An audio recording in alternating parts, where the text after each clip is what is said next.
Well, I suppose we might as well get started. Hi, thanks for coming to our talk. Even though I know the real show you're probably here to see is the next talk, the ending keynote.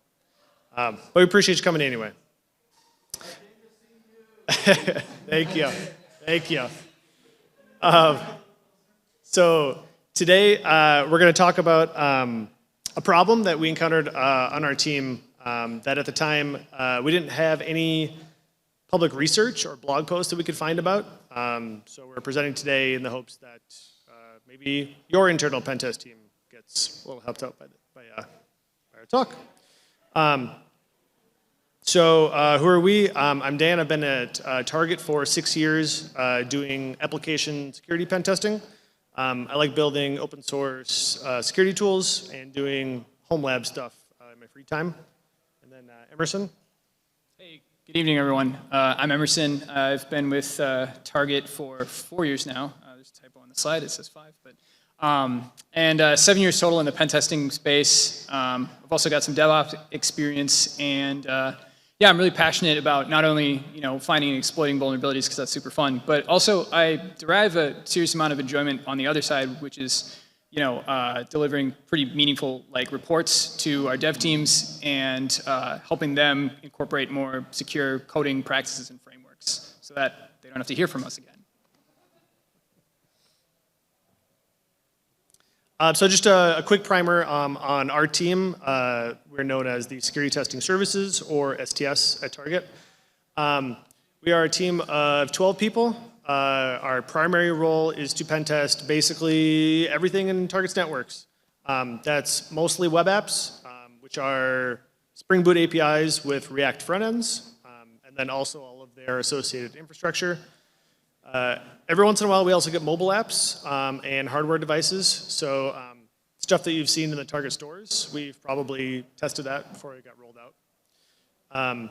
We manage the private bug bounty program that's on HackerOne.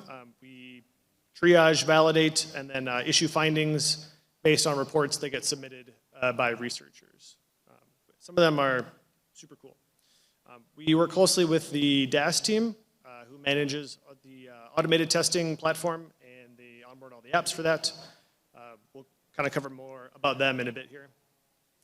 And like some other large organizations, we tend to split pen testing duties just due to our organizational maturity. Our team handles application security, pen testing web apps and stuff, and then a separate red team does more kind of threat emulation and test the blue team. Yeah, I know a lot of orgs kind of combine those two, but at Target they're separate. So first we'll talk about the problem that we're going to talk about in the presentation here, which is that because we are considered subject matter experts for application security, and due to some security policy requirements, our team actually receives just an absolute ton of pen test requests, or at least we did at the time that all this research was done. As you might imagine, Target has just thousands of applications maintained by I don't know how many developers.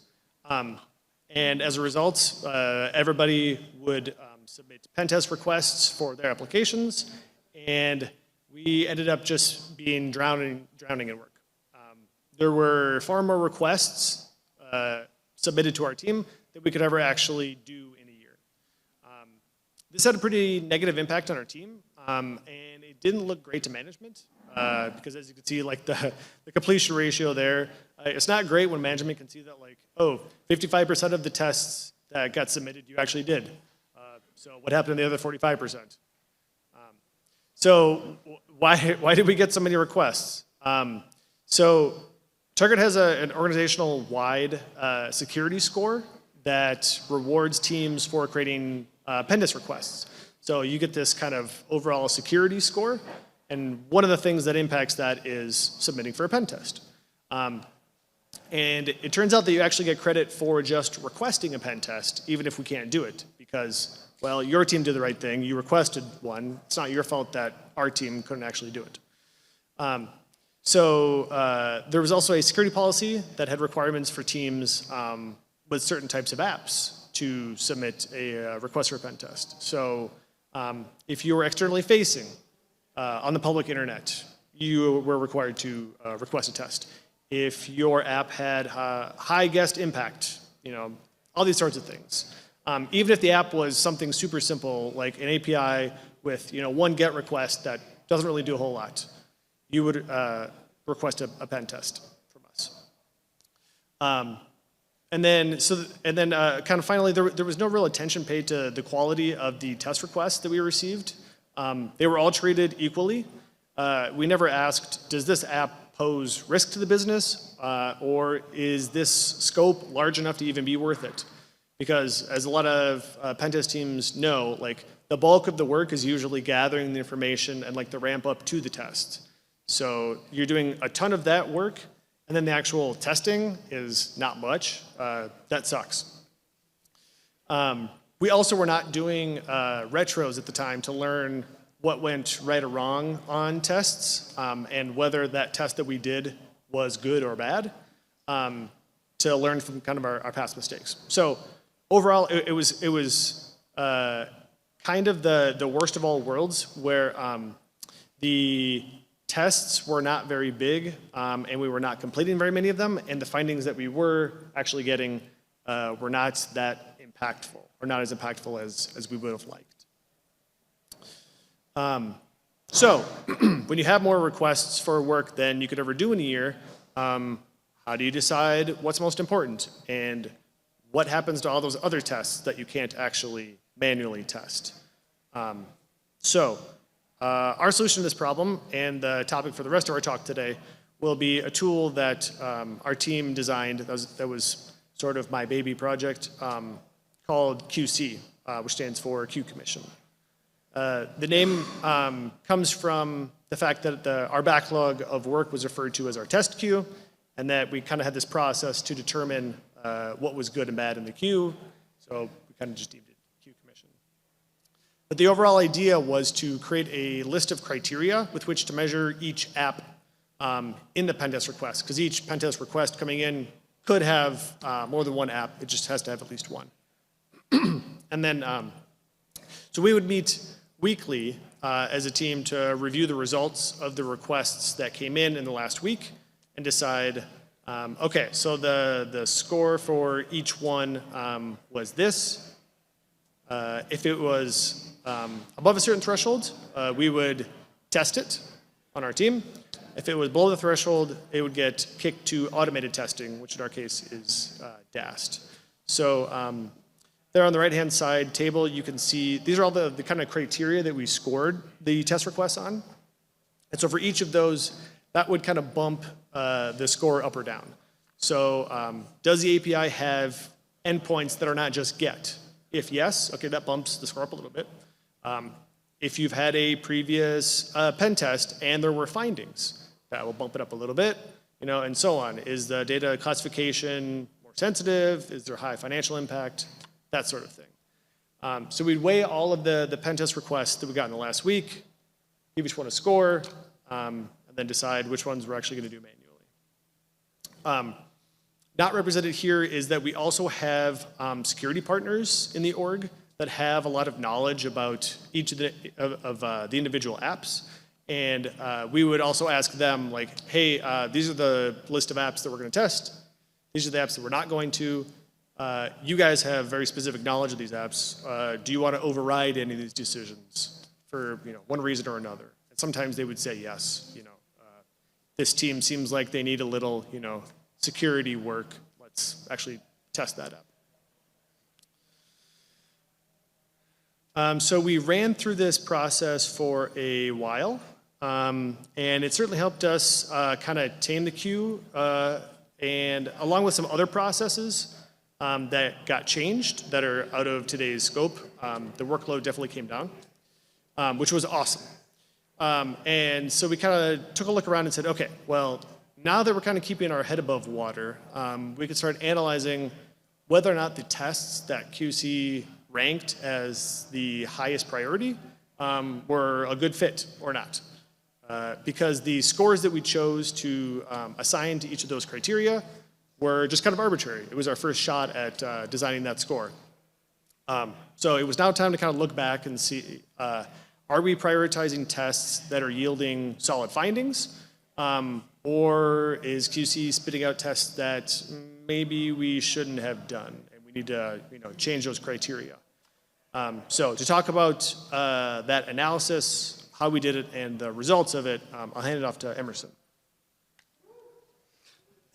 Cool, thanks, Dan. I'm gonna try and detach this mic without, cool, because I like to pace when I do these things. Keeps me on topic. Okay, so as Dan alluded to, we wanted to answer the question, like, did QC do a good job? And so we basically ran QC uninterrupted for about 2.5 to 3 years. And we realized right away the first kind of model that we developed was, it had some issues. The first one being, with a pen test request that's, a comprehensive test, how do we determine the score for that when the test itself includes multiple applications? Do we add their score and average them?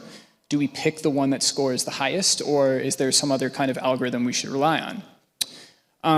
The other big problem that we had was it's only as good as the data the team maintains. So the table that Dan showed earlier was referencing data that we could freely query about the applications running in our environment, but all of that information was provided by the developer teams themselves. And if you, like me, have ever written code, documenting it at the very end is probably the last thing you think about.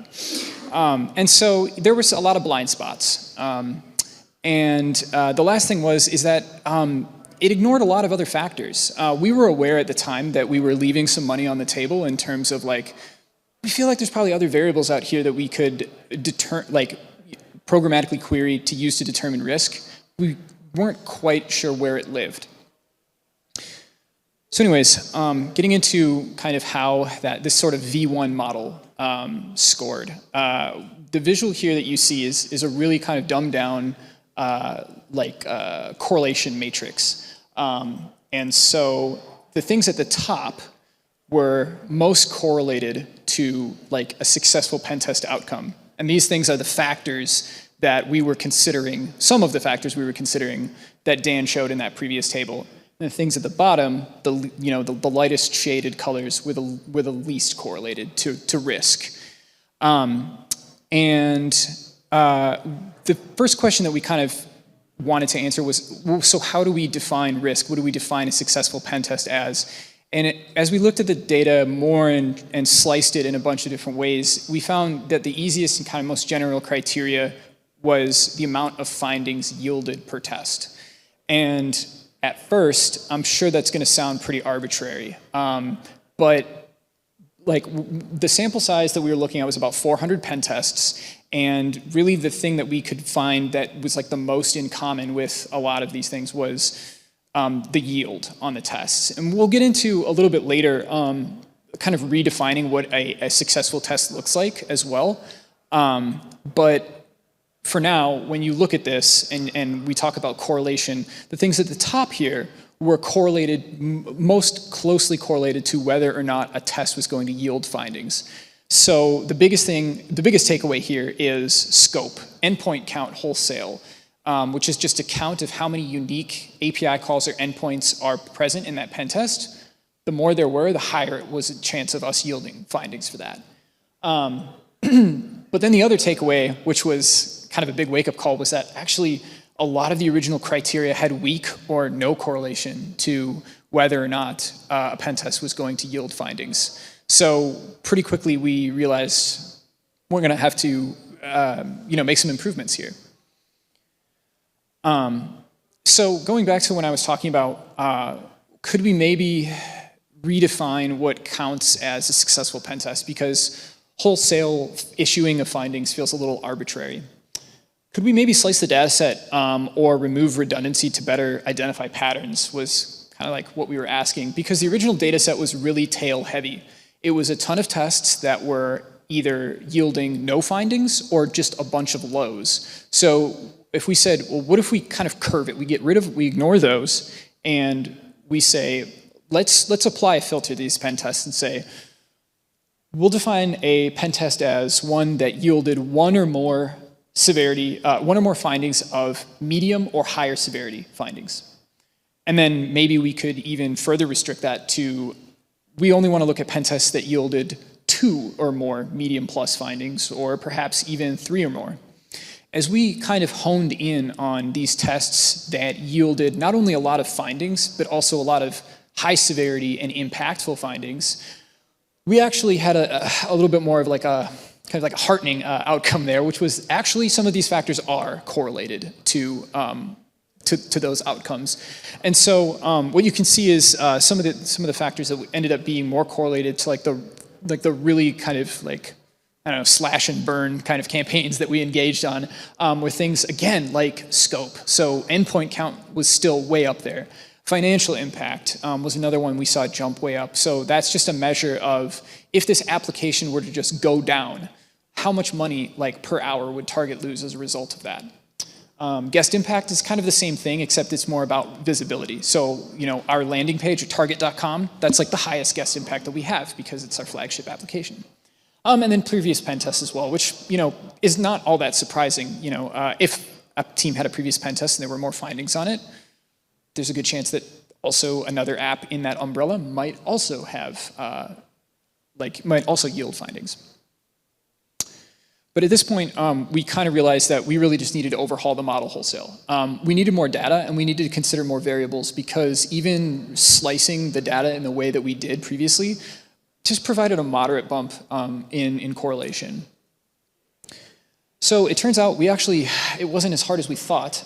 We have an access to a massive trove of metadata. There's a team internal in Target that publishes, it's kind of an inventory API, and it allows you to query like over 60 variables about applications running in our environment.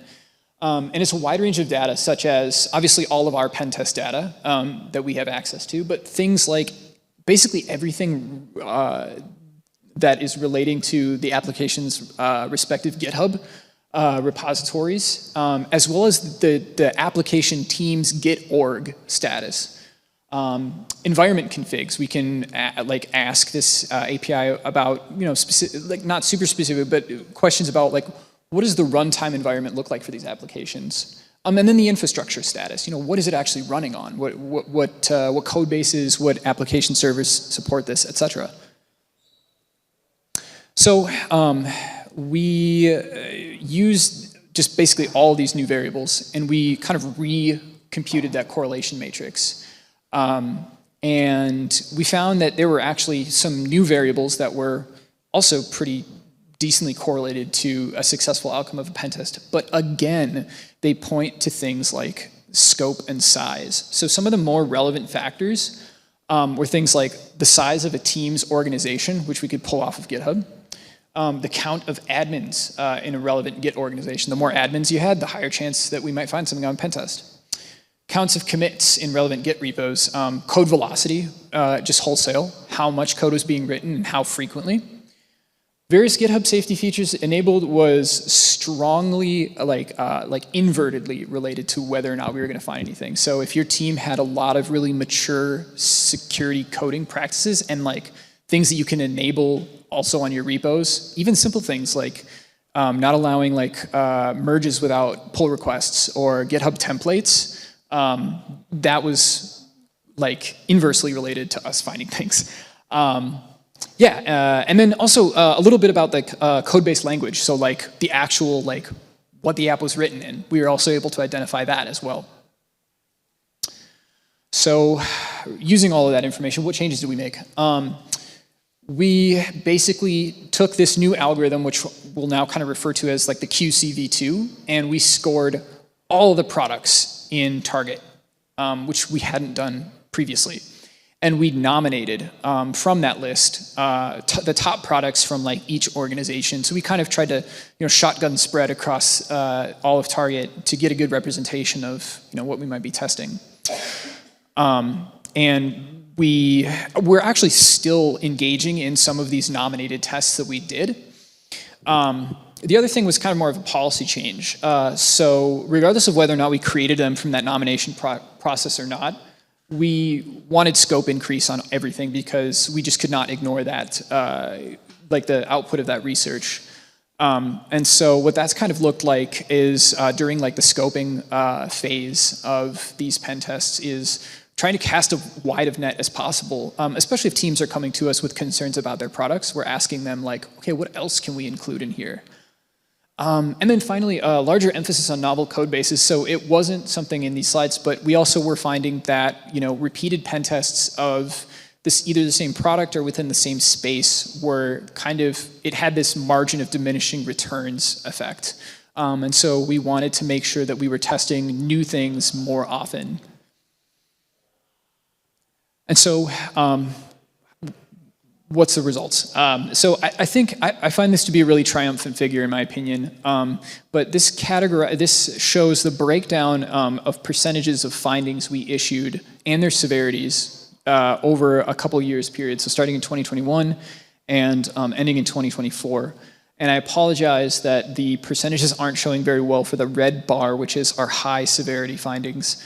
But what this is, showing is that we have a significant decrease in the low severity findings we are offering, a very large increase in the highs, and kind of a plateau stabilization of mediums. And it's worth mentioning that even a couple percentage bumps in an org as large as Target corresponds to like a lot of findings. So I'm really happy with this, honestly. It's not only objective, like there's a subjective metric here too. Myself, as well as other testers on the team, have all mentioned that they feel like this has produced much more like meaningful and like interesting tests for them. And we've also received a lot of comment from our business partners that they really like the new comprehensive model and they feel like we're digging up and uncovering risk that we hadn't been doing previously. And so that's something that like, even though there's not ever going to be a way to like empirically like represent that in data, it's something that, you absolutely can't ignore. And it's really fun too, like when you find stuff on pen tests. Okay, so future plans. There's a few things we'd still love to do with this model, right? First thing is like, how do we codify a smell test? I'm sure anybody in the crowd who's also been on web app pen testing and has experience there, sometimes we'll get on tests and they will have just that gut feel of like, oh, I'm gonna find something or I'm not. And sometimes it's right and sometimes it's not, but I kind of feel like oftentimes it's more right than not. But I'm not sure how we would ever, if possible, codify something like that, or if there's like, if we could maybe narrow down to like, okay, what does smell bad on a pen test? Like, could we actually point a finger at that, maybe? And then, are there other meta fields we can consider? So, we got really lucky with that massive, like Trove API that we were able to query, but like, is there another one out there? We're always we're always looking for something like that. And then also, what other metrics can we use to define a successful test? We saw that when we looked at kind of redefining what constituted a successful pen test, we actually saw that things that we had thought were maybe uncorrelated to an outcome of a successful test, maybe were a little bit more correlated than we thought. So it's possible that, anytime that occurs, maybe like what we're actually seeking to define as like our desired outcome, we might also need to tweak that definition a little bit as well. Okay, and so the last thing here is some take-homes for y'all. So this is kind of like what we learned and what we hope that other people could maybe take away from our experiences. So the first one is, if you're an in-house pen testing team, do you have a process on how you select tests? And like, when was the last time you reviewed that process? Because that was kind of one of the reasons why we got into this pickle in the first place, was like, we were just kind of testing things and like not necessarily reviewing like why we do what we do. The other thing is like, are you testing apps based on feel, or do you have data to guide your decisions? So don't be scared to crunch some numbers. Honestly, I did this whole project because, well, Dan wrote the QC thing, but like the data science part, I did that because I was in a Coursera, course for like learning data science basics, and I was like, bet I could use this. And then finally, the last point I want to make, just drive home is, like go big or go home on the scope of your tests. I know it's probably not, twisting anybody's arm to want to include larger scope unless you're dealing with like massive like organization level pen tests, but it seems like time and again that's just something we just absolutely can't ignore, that it's always better to cast a wider net, and then maybe pare it down or ask for more time if possible at the end of it. That concludes our presentation. Do we have time for questions, or we could? Yeah, okay. Thank you.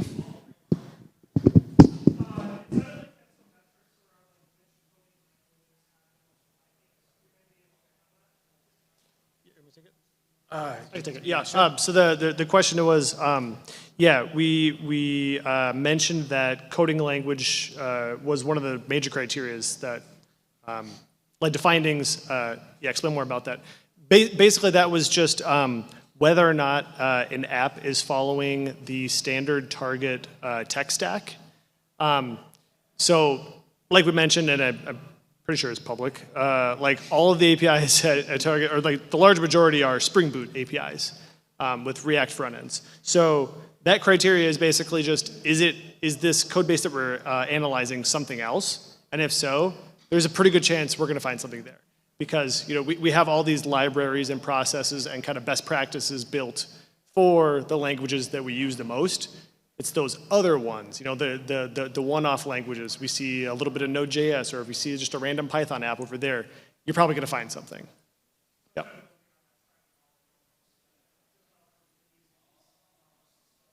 Yes, yep, exactly. Yep. Yes.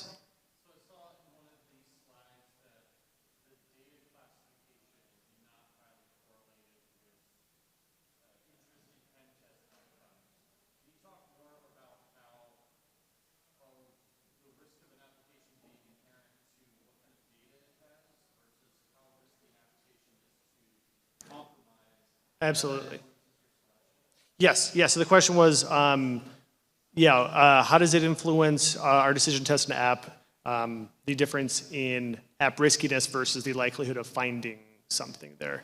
That's something we're looking at right now, and that was one of the major flaws of the original QC criteria list. Is it heavily weighted business impact, and we saw that, well, just because an app is very important to the business, and because we lose a lot of money when it's down, does not mean we're likely to find something on that. Yes, it is risky to target. There is a lot of risk there, but there is not a high chance that we will find security vulnerabilities in it. And that is something that we need to talk about on our team, probably, because it would be very important to management that we prioritize, the business impact, the high business impact applications, and not just, oh no, I only want to focus on the apps where I know I'm going to find some stuff. If those apps are like all internal only, that's probably not a great call. Yeah, so we do need to find a balance there somewhere. Yep. Yep.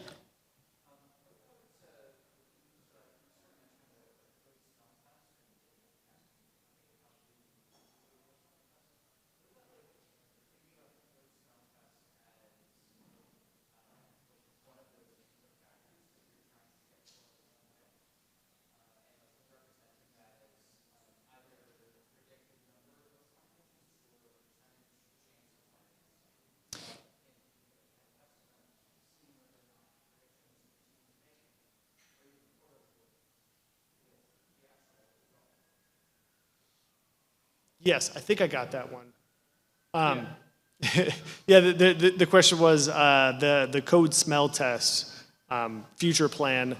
What if we use that to sort of predict if we would find findings? And in a meta way, like sort of all the criteria combined together are the percentage that we think we will find something. We don't currently have any ideas for how to codify that smell test. Because honestly, a lot of it boils down to, when I look at the app in a web browser, does it look modern? Does it look old? Just stuff like that, which is not a good test, and is also not something that you could really write code for. Yeah.